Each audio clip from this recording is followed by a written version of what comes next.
Hey, what's up, pro wrestling fans? Welcome to the Nation's Corner.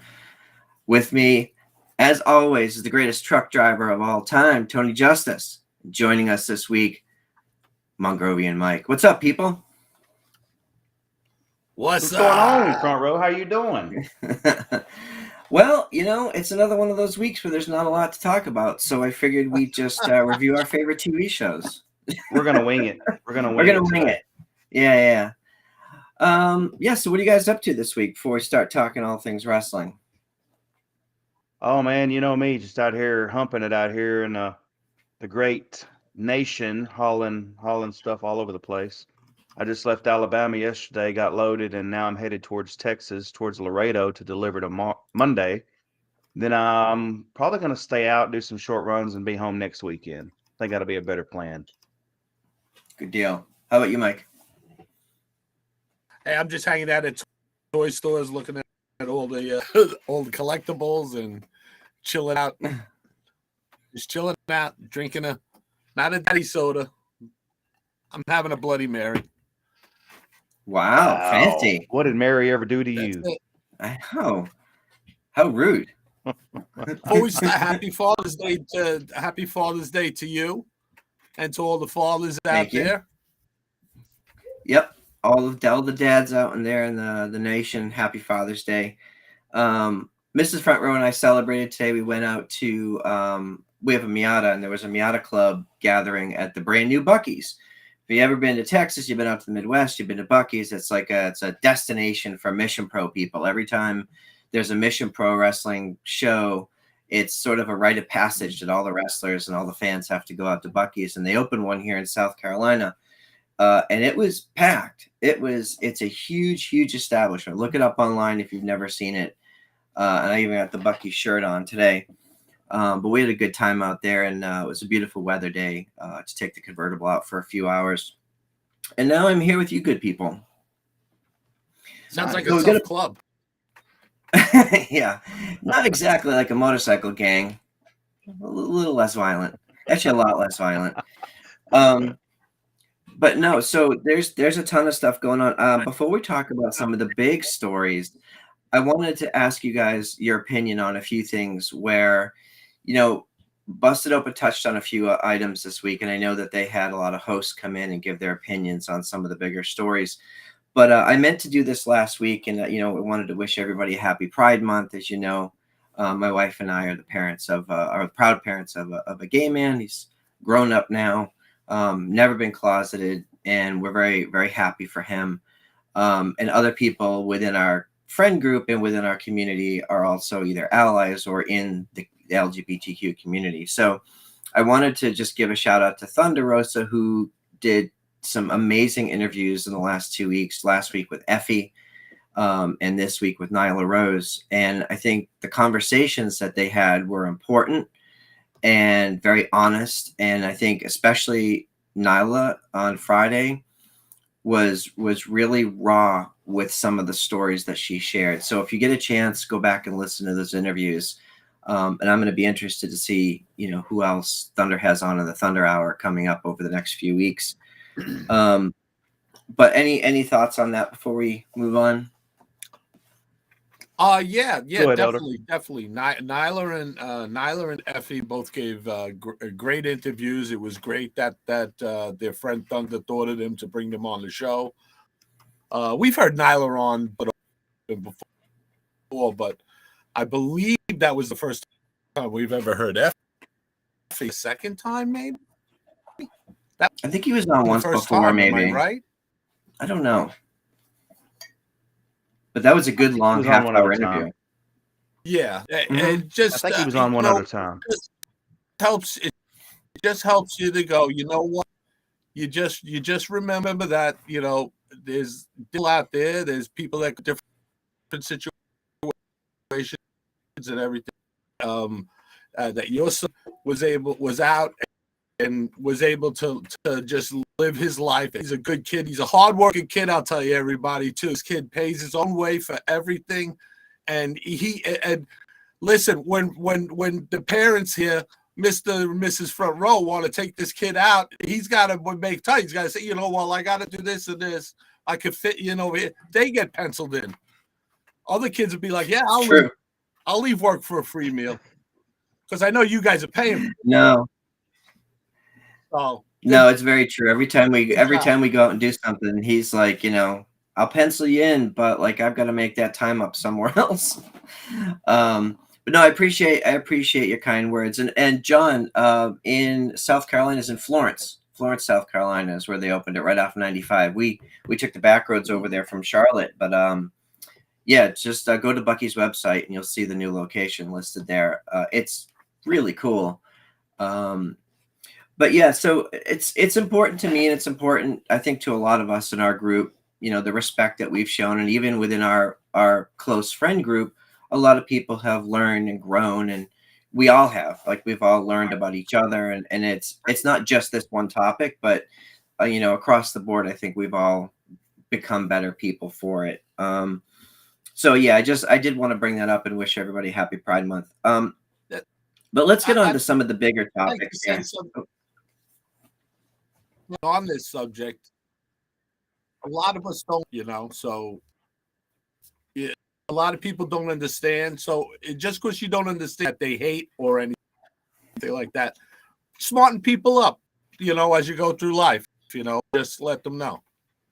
Be nice. Yeah, it's okay to say I don't know about something. It's okay to say I need some education, or, why, like with the pronouns, like people are starting to understand and learn pronouns better, and that's changing, even within the community. So as long as we keep an open mind and are willing to learn and grow, I think it's all good. But yeah, that's a good point. There was a bunch of stuff that happened this week. Let's start earlier in the week with the Jeff Hardy news. I know everybody has thoughts on this. I know it's been sort of covered in a lot of different forms, but I kind of wanted us to have an opportunity, because we really have only talked about it a little bit, outside of the show. Jeff was arrested on a DUI. His, blood alcohol level was close to 4 times the limit. Like all that stuff that we know, all the details that we know. I have to give credit to AEW for making the right call, making the right statement, in my opinion. They issued a statement saying that he was suspended without pay until he underwent, rehabilitation and got the proper help. And at which point that they deemed that he was ready to come back to work, then that would happen. I have a lot of like mixed feelings about this, because and this isn't hearsay, like he and Matt were on, I think it was Talk Is Jericho, and they were talking about how WWE drew a line in the sand and said, you either get cleaned up or you don't work here anymore. And he said, well, I don't have a problem, so F you. And he left. Well, fast forward not that many months later, he did have a problem, and they were right.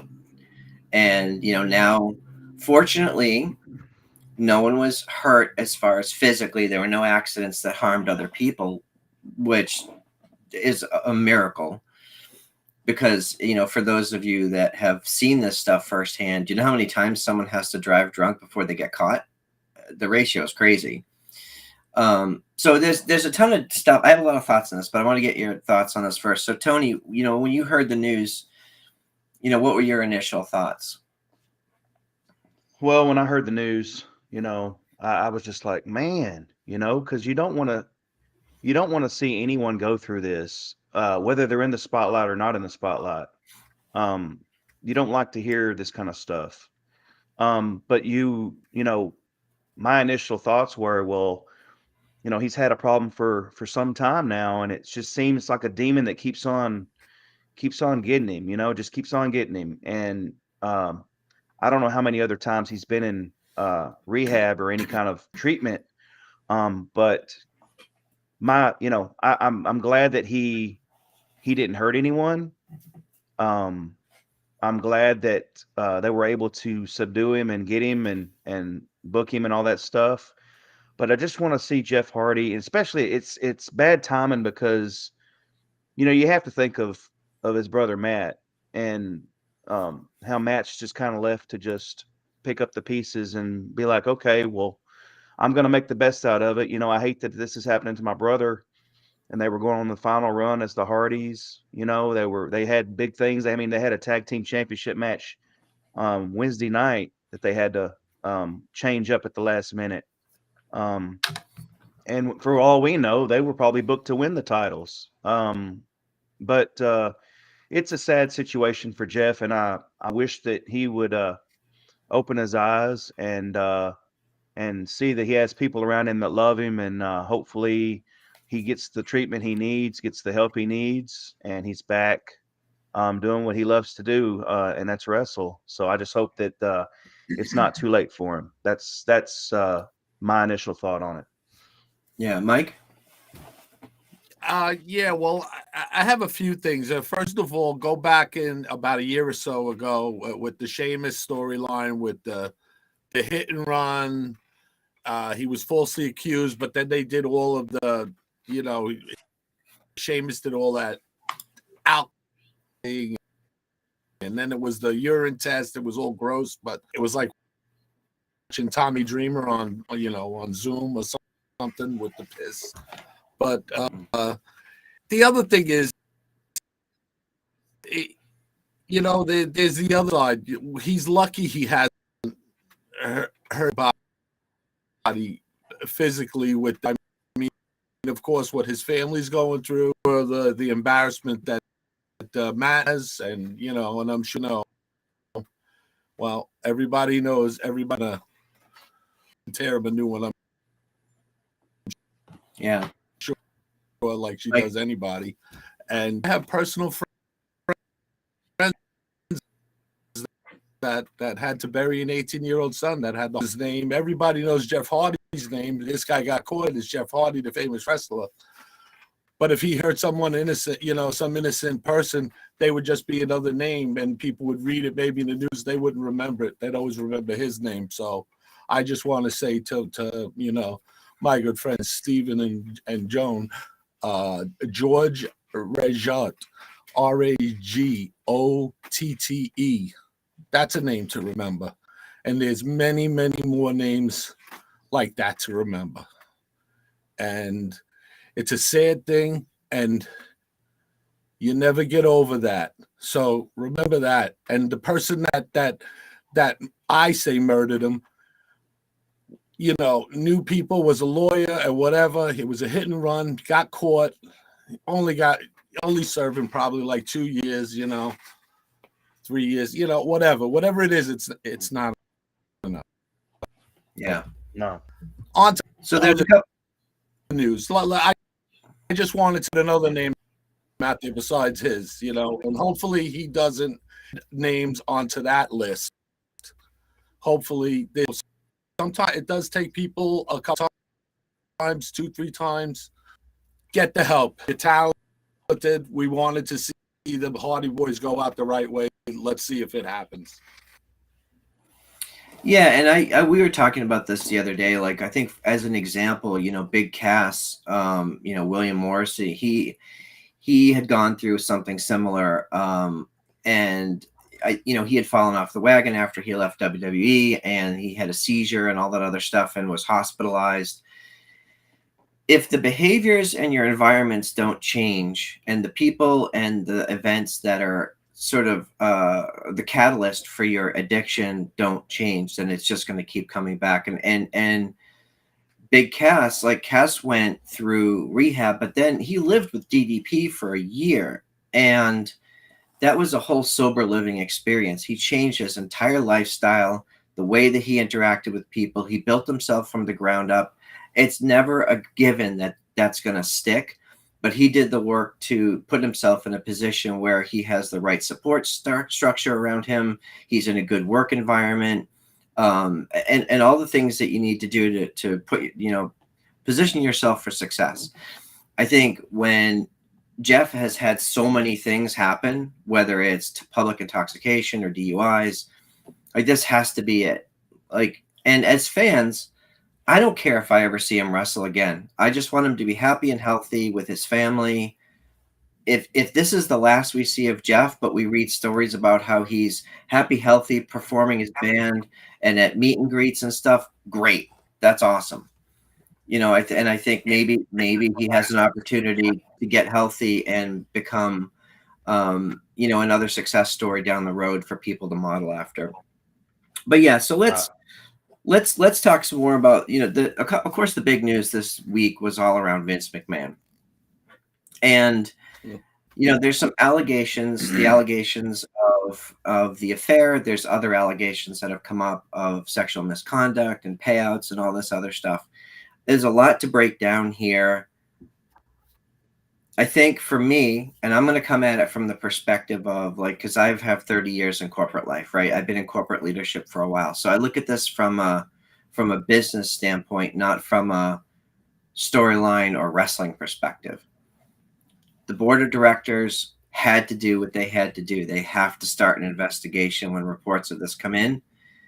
And where you're a $7 billion company with share owners and you're governed by the SEC and all these other things are at play, this is what has to happen.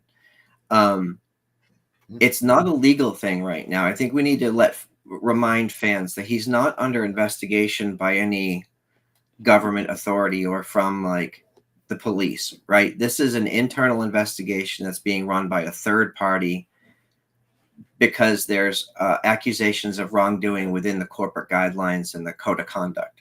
That's a whole separate thing. And those are punishable as well, but he's not facing a legal battle currently. If the investigation turns up allegations or things that they can prove that have legal ramifications, that's a whole separate conversation. And the last thing I'll say here, because I want to get your thoughts on this, is Stephanie McMahon took time off a couple months ago, right? I personally think that she took time off to spend with her family because she knew that she was going to have to step in as CEO. And that is a full-time 24/7 job. That is not something that you go home at 5 o'clock at the end of the day. That is an all-time job. I think she was able to spend that time with her family and Triple H, who we know has, some health issues.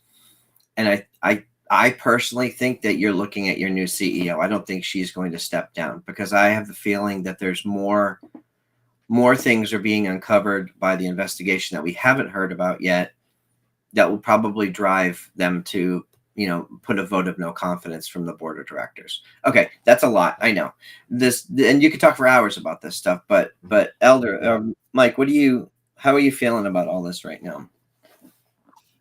Yeah, the legal side of things that shakes out. If they're gonna have to investigate, obviously, when she got bumped up 100,000 to 200,000, that's totally it. That's the SEC. That's the government. That's the board of investigating that stuff. The other stuff, it seems like they must have had some kind of arrangement because it just seems that way. Maybe for years. Who knows? But it. Oh, Mike, you're breaking up on us. That he Mike's got a new laptop, so he's breaking up a little bit. That, but it doesn't matter. It's that's a morality issue, and that's between. I'm sorry.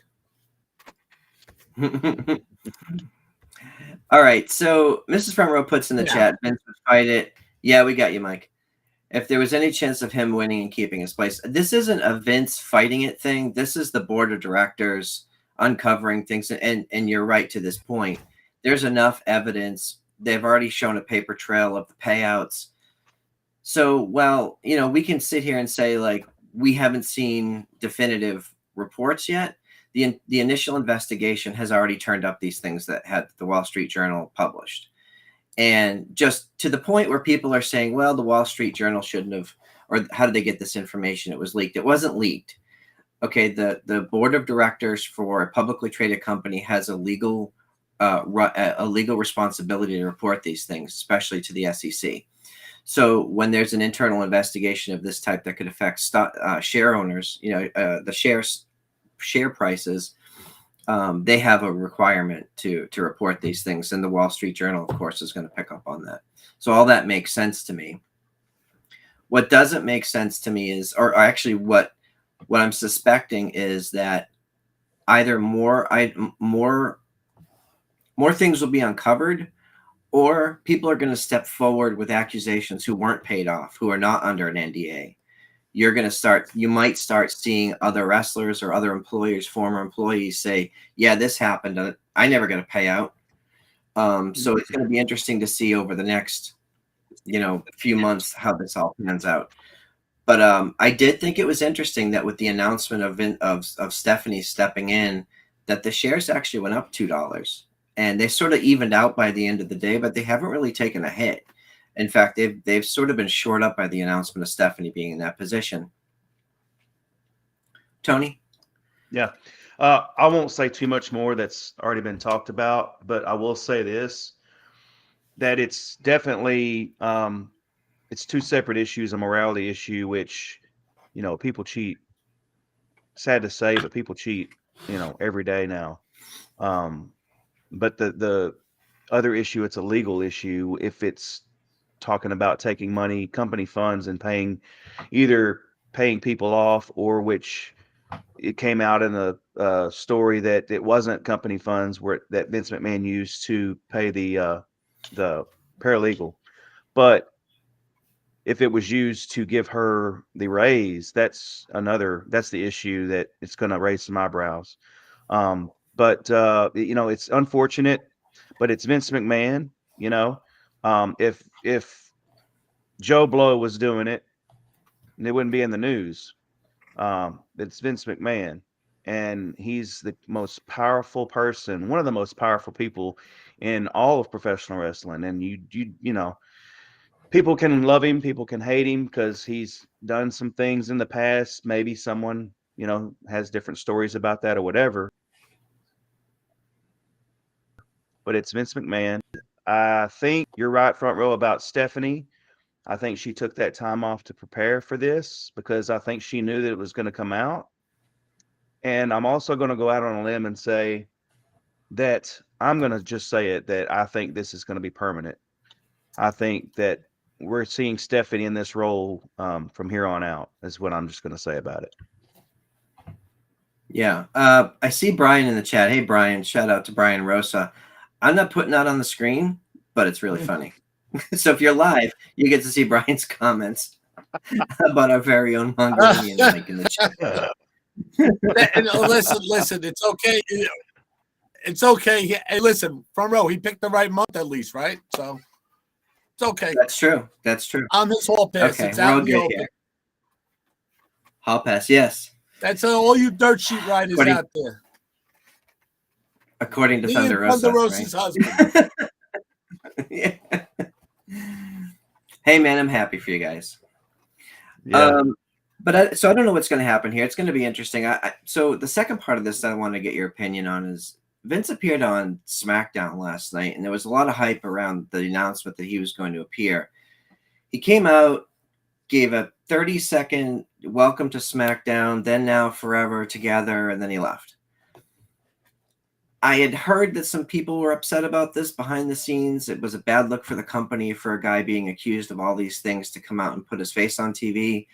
But then I also heard that this was an effort to let the viewers and the share owners know that the company was going to continue, in good hands with other people. Although he is still in charge of creative, he doesn't have his hand on the wheel from a business perspective. That's Stephanie.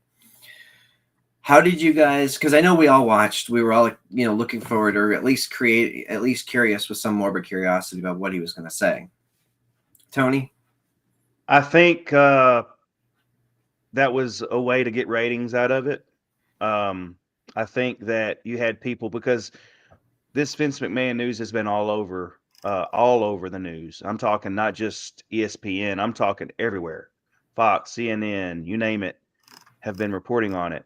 So they also reported on news stations everywhere that Vince McMahon was going to appear on SmackDown last night. So that was a way to grab viewers that don't watch WWE or haven't watched in a while to tune in to see what he was going to say about it. And there was people that were upset that he didn't go into detail about. I mean, we knew he wasn't going to go into detail on it. I mean, that's not SmackDown is not the time or the place to go into detail on that. But everyone knows what's going on. If you haven't been under a rock, and I think that was Vince McMahon's way of saying "F you" to all of this going on, and he's going to come out and show a strong front, and he wanted to put together a strong united front. Whereas where he talked about the together at the end of it, and that was that. So that's what I think about it. Yeah, Elder.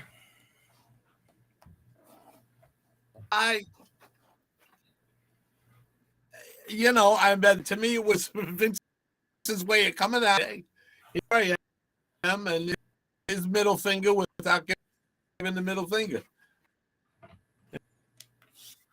Yeah, well, he's like, hey, this machine's going to keep on rolling. Not much to say about that. That's that. There's nothing we can do about it. There's nothing we can do about it. There's not. All right, so I think that's about all. If you go back and listen to Busted Open this week, they sort of beat this one to death yesterday. I think they spent 2 hours talking about it. So, but I did want to get your thoughts on it. I think it's going to be interesting to see where things go. I would like to see. I'm always for having a strong woman in a position of responsibility like that, especially at the top spot. I think it's a rare thing, and Stephanie is probably, gender aside, the absolute most qualified person for that job. She's been there her whole life. She's been in a position of leadership for several decades. I've seen her give speeches in corporate environments. I've seen her TED Talks and stuff like that. She's outstanding. She's a terrific representative for the company.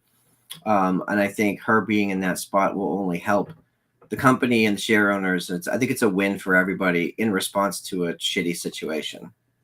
Just think about it. Think about Stephanie McMahon with Shane, but she's saying, as he older, he away from it. But like Stephanie's just been there, like knows the business inside out, the politics from those to now, it's nobody more qualified. She's been she's been on broadcast. She goes out as an CEO. She does everything. Yeah. Everything. Agreed. Nothing she can't do. Agreed. She is Vince. She is Vince. Just like the clone, except a woman. But nothing else. Is amazing. Agreed. So, all right, let's switch gears for a second here. I know there's still a ton of stuff to talk about with actual wrestling, like the stuff we actually watch and enjoy. If I look at Dynamite from this week, I feel like Dynamite was two different shows, the first and second hour. The first hour, with the hair versus hair match, and then the Wardlow stuff, like, to me, that was all kind of cartoonish. I didn't enjoy it as much as I did the second hour when we started to get into some hard-hitting matches and stuff. So first I want to talk about the Wardlow match, because, like, okay, Wardlow beat up a bunch of people. Okay, that's cool. It was in the class action settlement match.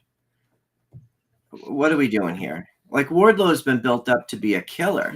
Like, he's been built up over months to be this top guy in a position where I really think he's going to be a contender for the world title. And you have him doing this? Like, it doesn't make any sense to me.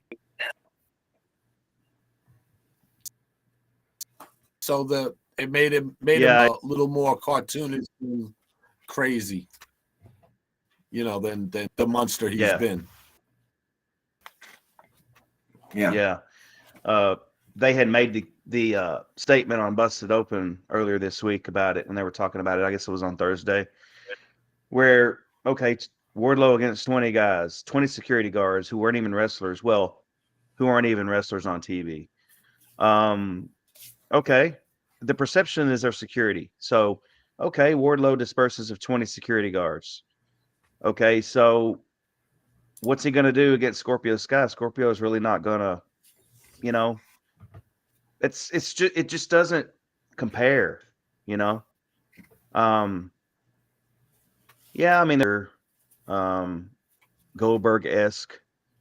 Um, if Goldberg had done the same thing in WCW, would we be sitting here talking about how we didn't like the segment? I mean, it's just a way to show off Wardlow as this big, humongous monster, which we already know he is. Um, but I don't think it did anything to further the story with the TNT Championship, in my opinion. It was just a way to for Wardlow to show off, basically. Basically, is all that was. Yeah, but that's like putting Bobby Lashley in the 24/7 title while he's holding a world, while he's holding a TV title or something like that. Like to me, those things are fine in their own environment, but they don't make any sense when you take a top star and put them in that situation. Yeah. So then we moved on to, This sounds like it was a plan B. No, go ahead. Like a plan B. If isn't there, because maybe they weren't done with MJF. Yeah, maybe. And we don't know what's going on with MJF. We haven't seen any updates or, even any stories outside. So I don't really know what's going on there either.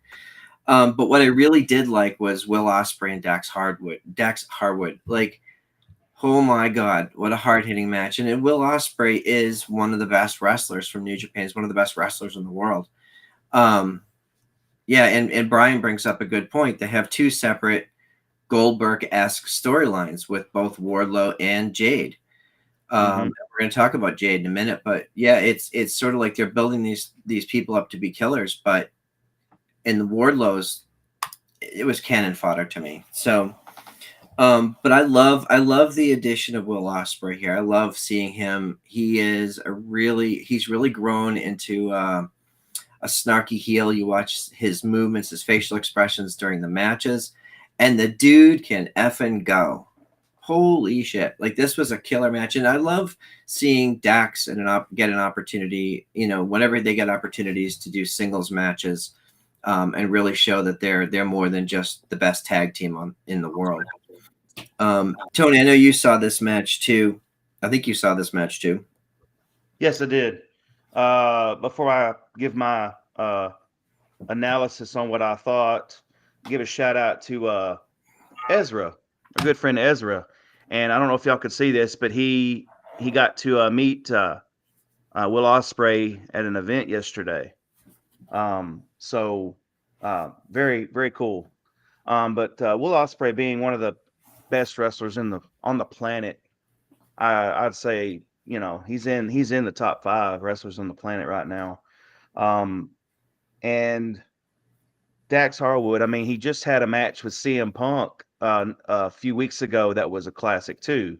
So that guy, Dax Harwood, I mean, of course, with FTR, you know that FTR is one of the greatest tag teams out there right now. But Dax Harwood doing all these singles matches, really getting to showcase his abilities, and I was very impressed with that match. I mean, that was a pay-per-view-esque match on free TV.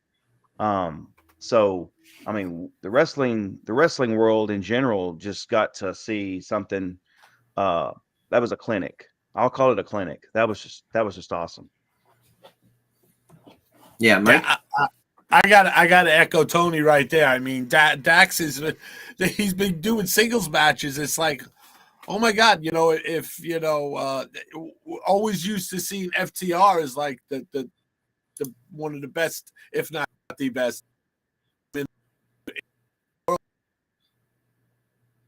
And then these these matches. I mean, who was it that he just went up against in the Bret Hart tournament? Well, he beat his partner, and then he went to the next level, and so he's just been having some really quality matches, and we're all down. Speaking of probably again front row, you like that jackets that they come out with this month too. Yeah. And Dax also had Pride gear. His Dax Harwood gear was also Pride. Yeah. So, and for some reason they keep putting Britt Baker on TV. But she had a match against Toni Storm, and Toni Storm, I don't know if they like each other behind the scenes or not. I'm not in those conversations. Toni Storm beat the shit out of her. Like, Toni Storm laid some stuff in. There was that shot to the corner. I thought Britt was going to break her head. It was insane. This was actually a good match. Not actually, but it was a good match. I wasn't sure if these two would have chemistry.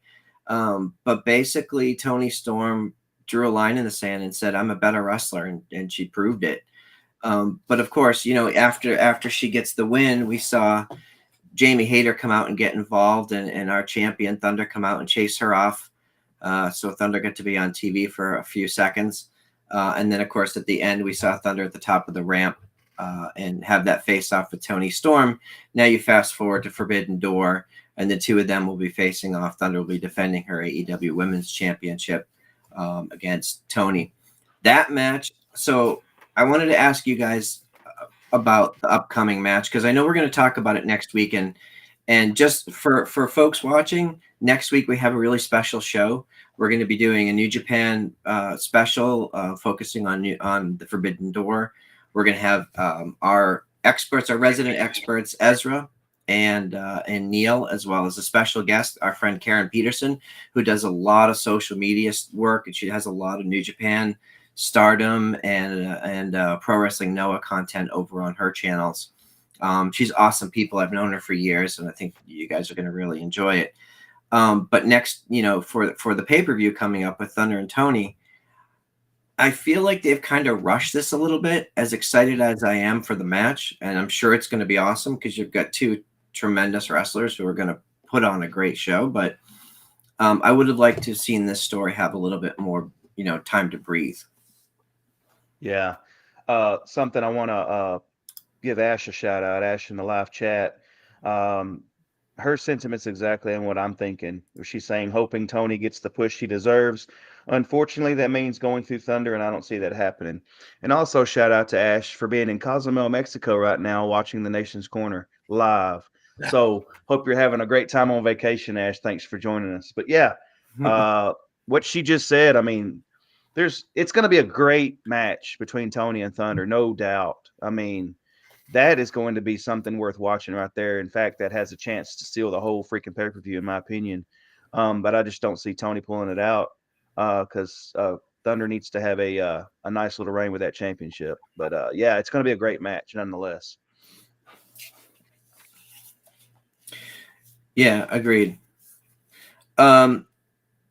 One of the things I thought was most interesting about Dynamite was the appearance of Jay White. And I think we all expected Jay White to defend his, to defend his title against Hangman Adam Page. And it doesn't look like that's going to happen. The Switchblade said that wasn't the matchup that we were going to see. In fact, we were not going to see Will Ospreay. We were not going to see Okada. But he didn't name a challenger. So I'm excited to see who they name for that match. I don't know if they're going to name that person next week or make us wait for the pay-per-view. But any guesses as to who that might be? Mongrovian Mike, what do you think about it? Neil hopping over the barricade. Well, Ezra's going to be there, so it might be Ezra. Yeah. Nah, mate. Yeah, I don't. Could it be? Yeah. Could it be Okada? Could it be Okada coming and re-challenging for it? Well, Switchblade said no, it wasn't going to be Okada. He was Would not that be wild? pay-per-view. But that would be. I don't think you can have a New Japan AEW crossover show without Okada being on the card somewhere.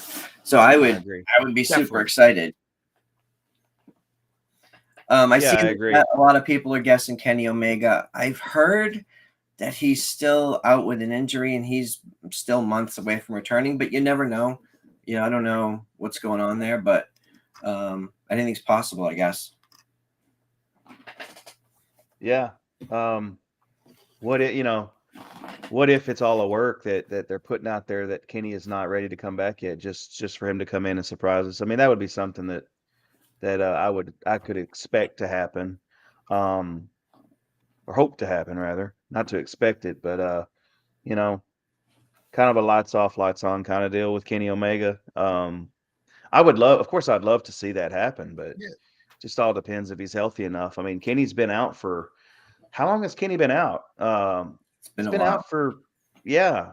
I mean, Full Gear I was like, whenever he went out, right?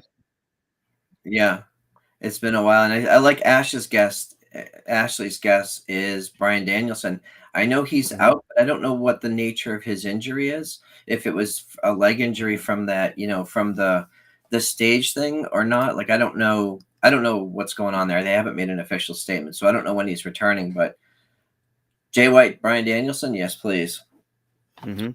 And we also saw Jurassic Express lose their tag titles to the Young Bucks. Um, I think this is interesting. I'm not really sure where they're going with this, although I did like Christian turning on Jungle Boy. I think that they've told a really good story. Christian's helped elevate Jungle Boy since he's arrived, and they formed that partnership.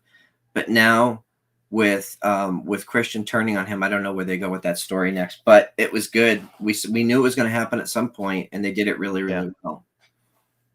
Yeah, they've been foreshadowing that happening for a long time. Finally glad to see that happen because we had been saying amongst ourselves that we'd like to see Jurassic Express break up because we think they're more talented going their separate ways. Because Jungle Boy, of course, he is just. You're right. Christian has gotten him over, but Jungle Boy's also done a good job of getting himself over. Um, Mhm. and Luchasaurus, I mean, things he did in Lucha Underground and all that. He's just another big man that can fit right into all the other big men there in AEW. But I think they're destined for success separately. They had a good run as tag team champions, and now we're going to get to see the magic that's going to happen with Christian and Jungle Boy because that's going to be great. Agreed. Well, Mike? they did this storyline. They did this storyline great. They did this storyline perfect because they have Christian in there. They have Christian in there doing his thing. He slowed it down to a nice simmer. It wasn't hot shotted.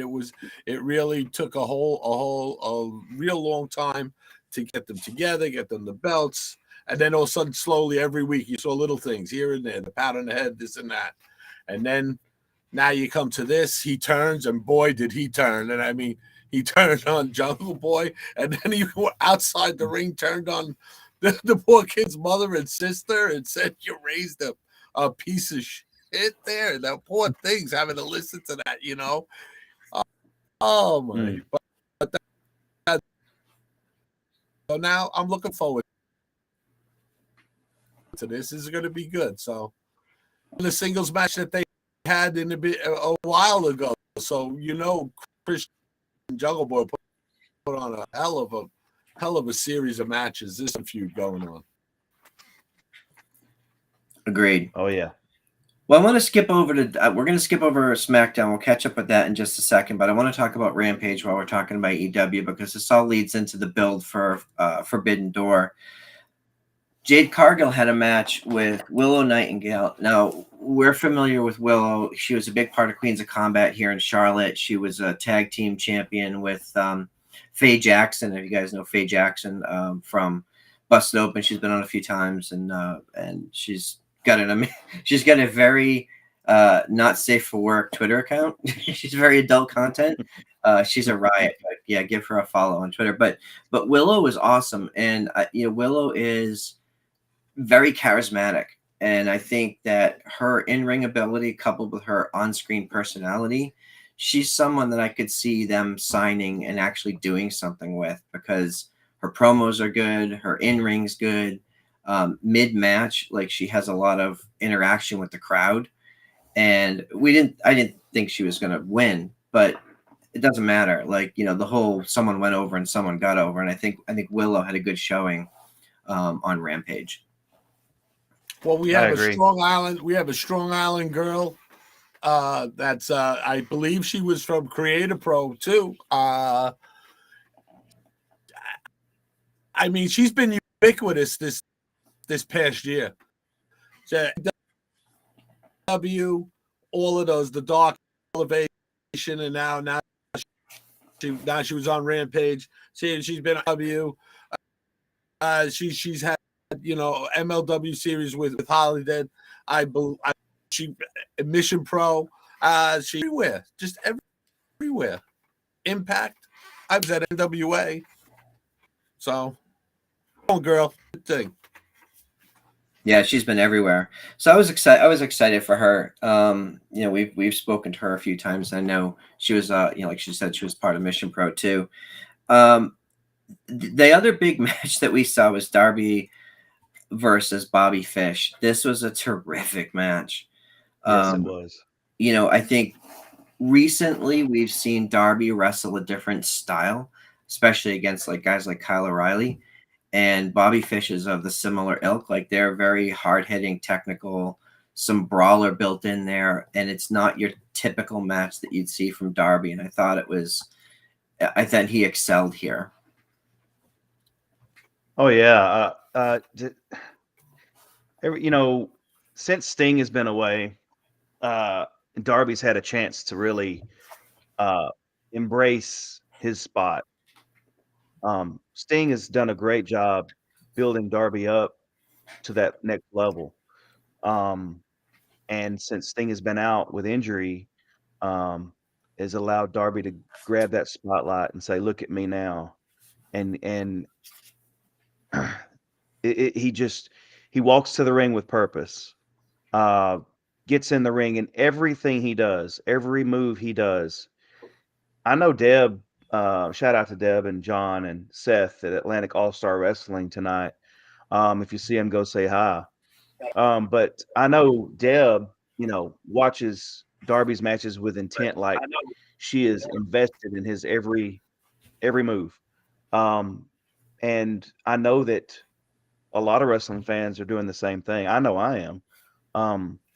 For as small as Darby is, to be doing the things he's doing, going 100 miles an hour in the ring, diving out onto people, hitting, sometimes missing them all together and hitting the barricade, or hitting the stairs, coffin drops off the top, missing his target completely. The coffin spot he did when he jumped did the coffin drop through the coffin. I mean, the guy is amazing. And that match was pay-per-view quality as well. Bobby Fish is great. You know, it's great, a great wrestler.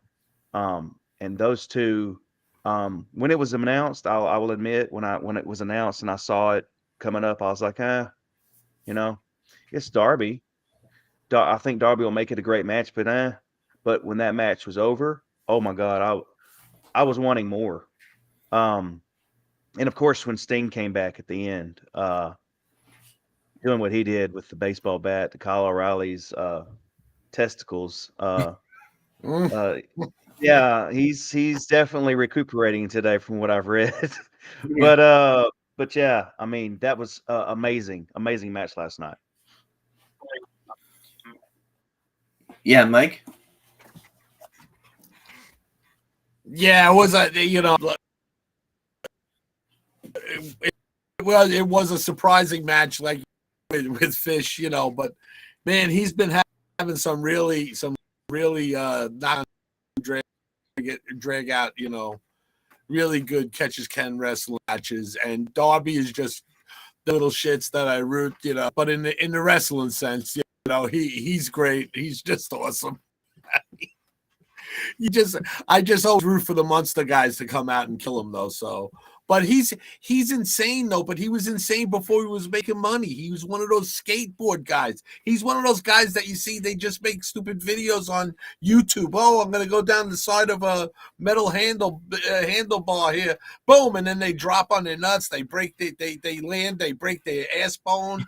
You know, they're on cement and crashing. So at least he's getting paid now. You know, because he'd be doing this shit anyway. He's nuts. He's gonna. That's true. And he obviously knows what he's doing because he injured himself maybe once during his whole tenure here in AEW. And I don't know how he doesn't get hurt. He's done those stair spots, like falling down the stairs and stuff. Like those are concrete stairs. That's no joke. He makes it hard for me to root against guys in skinny jeans.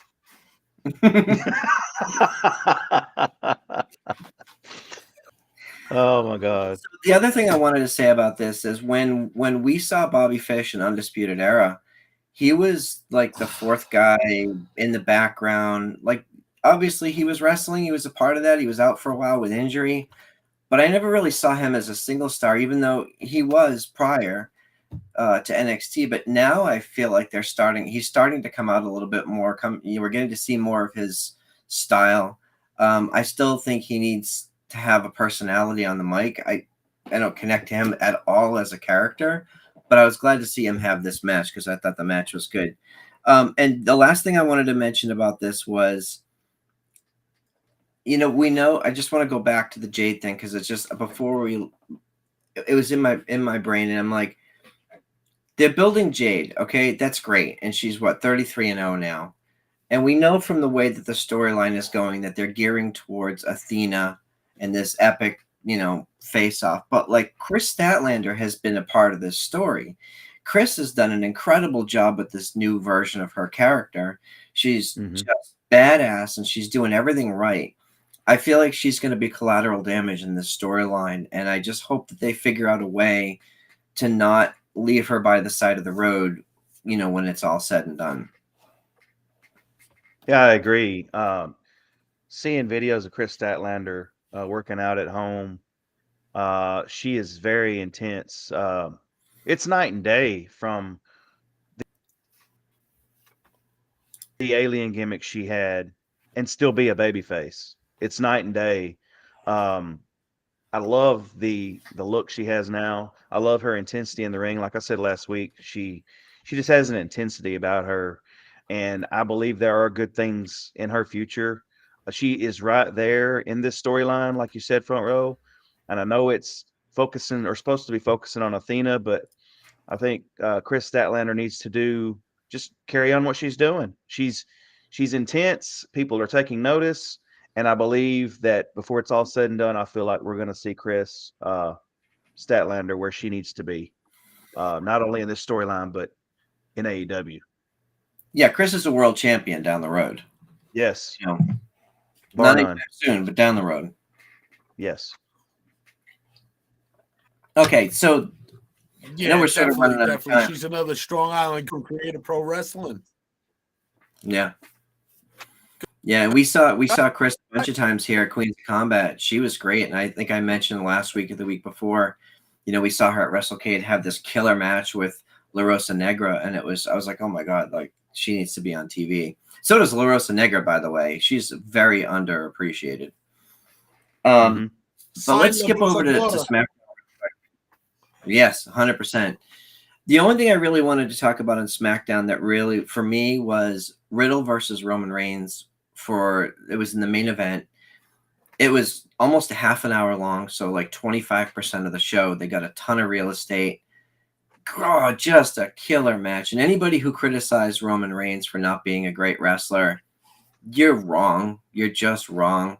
He's at the top of his game. He's the best character in wrestling probably in the last 10 years. Well, it's been a while since we've seen someone do the work that he's doing from an acting and in-ring perspective. But Riddle really brought it, and there were some moments where I thought that they worked so well together. And of course, at the end, no surprise, Roman wins, and we see the return of Brock Lesnar. Okay, so everybody's like, okay, we're sick. We've seen Brock and Roman, but at the same time, who else is left? like Roman said it in his promo, like, who else? I beat everybody. Like, okay, Brock's back, and their matches have been great, but like, it is a retread. So, like, are you guys excited to see this match at SummerSlam, or is it just same old, same old? It's Brock Lesnar. I mean, how can you not be excited for Brock Lesnar, especially the Brock Lesnar we're seeing nowadays, where he comes out and wrecks shop every time he comes out, and he seemingly enjoys what he's doing. The people are totally behind him. I will say yes. I mean, you can't go wrong with a Brock Lesnar match. It's we're what other stories can they tell that they haven't already told? That's a point to be made. But honestly, I think with Brock Lesnar coming back, I think it was something to take everyone's attention away from what's going on in Vince McMahon's real life. But you're also right, front row. There's nobody else really that can go against Roman Reigns. I mean, yeah, we had Riddle last night, a great match. Riddle is like on the cusp as well of being a heavyweight champion. I think there's a story to be told when Randy comes back between Riddle before that even happens, but that remains to be seen because Randy's out with an injury. But I'm on board with it. It's just what other stories can they tell? I don't know, Mike.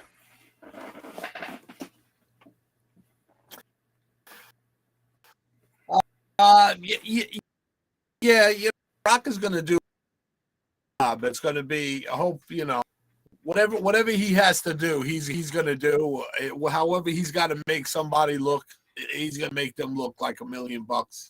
So it's going to be an entertaining. Like we said, there's question marks coming into SummerSlam now because you got all these injuries.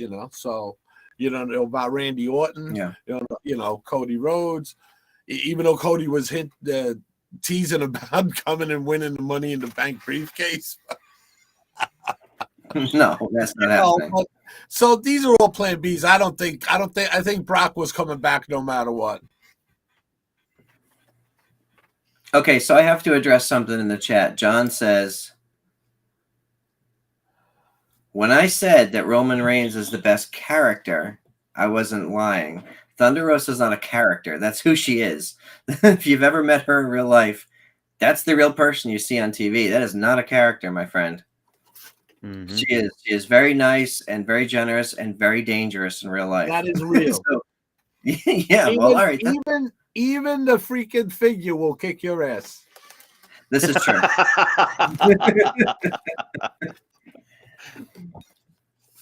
Okay, so that's pretty much all I had for SmackDown. I did want to briefly touch on, I know we're going to talk more in the coming weeks as we get closer, but August 20th is Mission Pro Wrestling's Hard Days Night. It's going to be a cool pay-per-view. We've already got La Rosa Negra versus Nova Phoenix. We've got Bougie Reality versus the Goons of Scenic City. Now, some names here I'm not familiar with. We also got Genocide versus Kylan King, which anytime they're in the ring together, I'm here for it. We were in Texas last month and we saw Kylan, Genocide, and Natalia Markova face off. That was a really cool match. Those two facing off is great. And of course, we got Black Widow versus Danny B. I think one of the matches folks are looking forward to is Simon Miller versus JP Harlow. And JP has carved out a spot for himself as a real asshole. He really is. He's a man.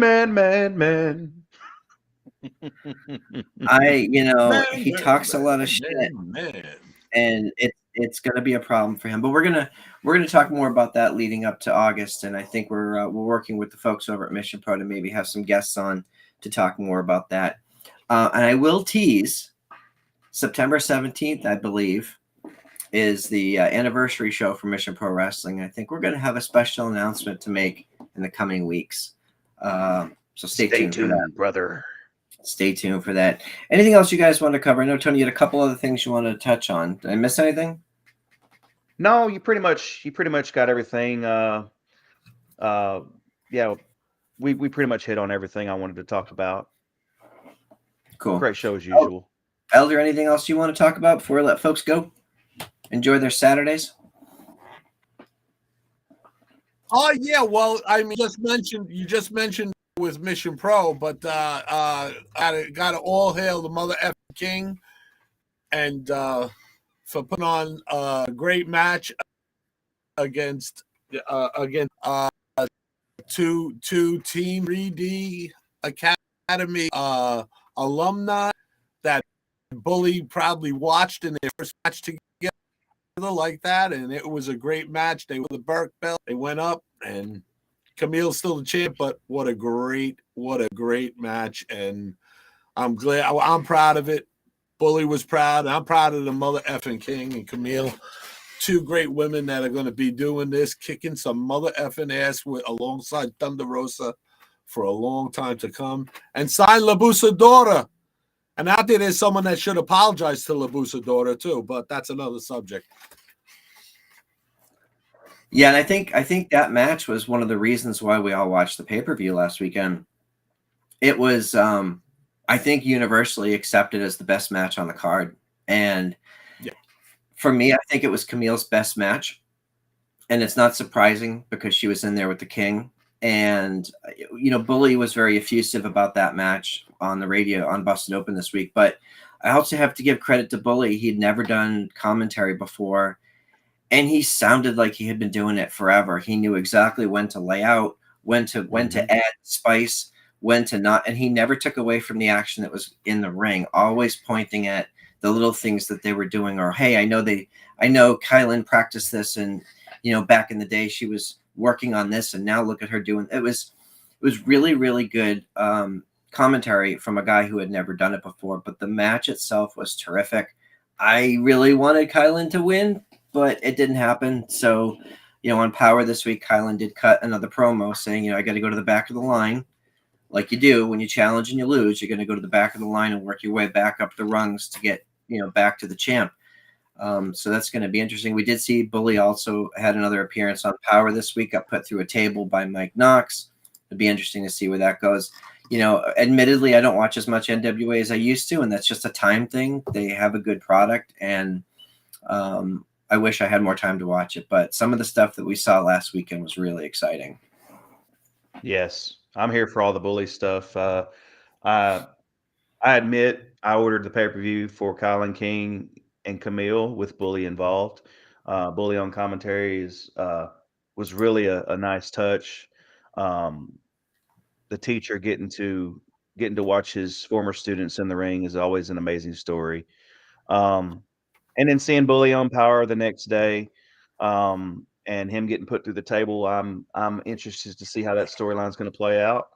Hopefully, we'll see something involving Bully and Mike Knox in the coming months, especially in St. Louis at the Chase for NWA 74. So, Agreed. Stay tuned. Yeah, you Knox, you got the Busted Open Nation on your ass now. Agreed. Exactly. Agreed.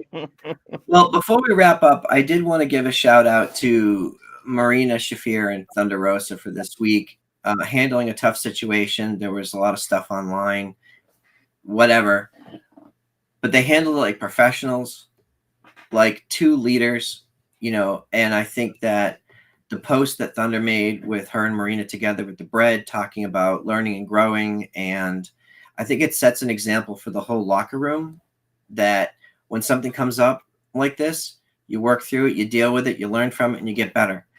And there was no negative. There was no trash talking online. It was just, okay, here's a thing that happened. Let's fix it. And let's just be better people. And I think it was really well done. So bravo to both women. And I thought the bread was a nice touch. So yeah, I agree. Cool. So, all right, folks, we're going to let you go. Another fun show. We're going to see everybody next week. Again, next week is our New Japan special with our focus on Forbidden Door. We're going to go through the card, talk about some of the history of the performers that are the wrestlers that are on there that we may not be as familiar with, and that will be with Too Sweet Neil and our friend Ezra. course, Karen Peterson's going to join us as well. That she's Karen Sensei on Twitter. We're going to see her next weekend. So y'all have a great week. Thanks for joining us. We'll see you next week.